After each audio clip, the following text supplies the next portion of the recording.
こんにちは。今日は自分が誰かに対して分かってほしいって思ってる時は、自分が自分に対してもっと分かってほしいって思ってるっていうことにやっと腑に落ちたっていうことについて話してみたいと思います。っていうのもよくある話だと思うんですけど、自分の内側が全て外側に投影されてるって言うじゃないですか。で、それは知識としてはあって分かったつもりではいたんですけど、1、2年ぐらい前から少しずつこういうことかこういうことかっていうのがだんだん分かってきて、で少しずつ自分が自分のことを無視していたから周りからも無視されるようなことが起きてたっていうことにも気づいて、でだんだん自分で自分のことを声に耳を傾けるようになってきたんですね。もう1、2年かけてずっと。でそれでも昔からずっと消えない気持ちっていうのがあって、それがなんか人と話した時に分かってほしい、分かってくれないな、理解してもらえないなって落ち込むことが多くて、誰も私のことを理解してくれないんだとか分かってくれないんだって思うことが多かったんですね。もうそれはもう何年もずっとそういうのが昔からあって、でようやく気づいたのが、それは私が私自身に対して思っていることっていうのが、私は他の人はどうでもよくて、奥底では私自身にもっと私のことを分かってほしかったし、理解してほしかったし、なのに分かってくれないから、外側にそういうものが映し出されて、でも私はそれに気づかずにいたから、外側の人たちが分かってくれないと思ってたんだけど、実は自分が自分のことを誰よりも一番分かってなかったから、ずっとそういうのが続いてたっていうことに気づいて、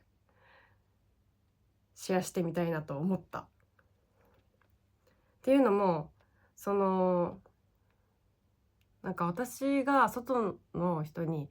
対して分かってくれないって思う時って、つまり外側に軸を置いてて、評価してくれないとか、数字で示すことができないとか、お金がないとか、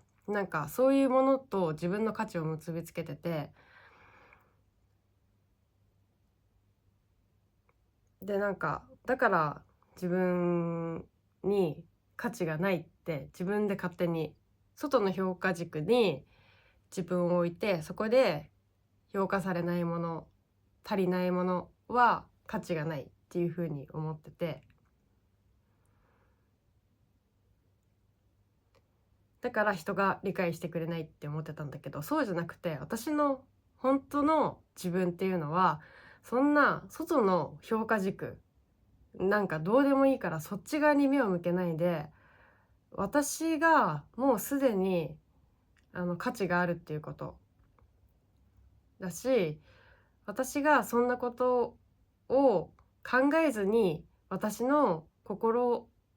の声をまず第一に聞くっていうことをしてほしいっていう風にずっと訴えてたんだよね。もう何もしなくても、例えばすごい評価されようとされなかろうと、お金があろうとなかろうと、いい人であろうとなかろうと、もう私には価値があって、無視しないでほしいと。私の声を聞く価値が十分にあって、私を大切にする価値が十分にあって、私は私に無視してほしくなかったのに、私はずっとそれを無視し続けて、外側の声を聞き続けていた。だからずっと分かってほしいっていう風に外側に対して思ってたんだけど、それは本当は私が私に対して思っていたことということに気づきました。これは世の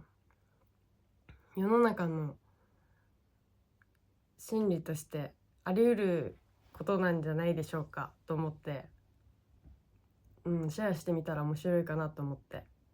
してみました。